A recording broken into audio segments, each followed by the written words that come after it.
CBeebies Bedtime Story. 80, 81, 82. Oh, hello, I'm Kimberley.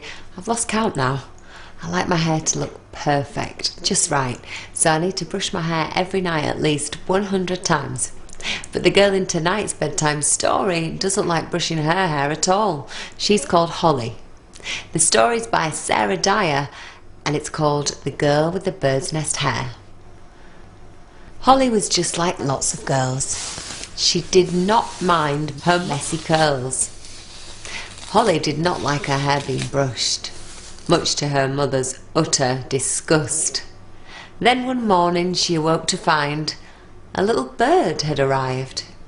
It had settled down to have a rest and made Holly's hair into its nest. Her mum, however, was not so sure. She was worried there might be more. "You cannot keep it," said her mum, "just in case more of them come." Soon enough a second appeared, which was as her mum had feared. "I should give my friends a good feed. We must go and buy some bird seed." As they went off to the shops, birds gathered in the treetops. 2 little birds soon became 9. But Holly thought all this was just fine. In the supermarket, while Holly's mum bought pizza and bread, Holly's friends flew around her head. "Your hair is becoming a bit of a crush. I think now might be time to give it a brush." Holly replied, "Absolutely no way. All these lovely birds are here to stay." Later that day, they went off to the farm. Holly took birdseed tucked under her arm. While at the farm, they stopped for some cake, and Holly's mum cried out, "For goodness sake! It's gone on too long. I must brush your hair. There are birds absolutely everywhere." "No, Mum," said Holly. "It's perfectly fine. These little birdies are simply divine." So off they went around the farm, and Holly's mum tried to stay calm.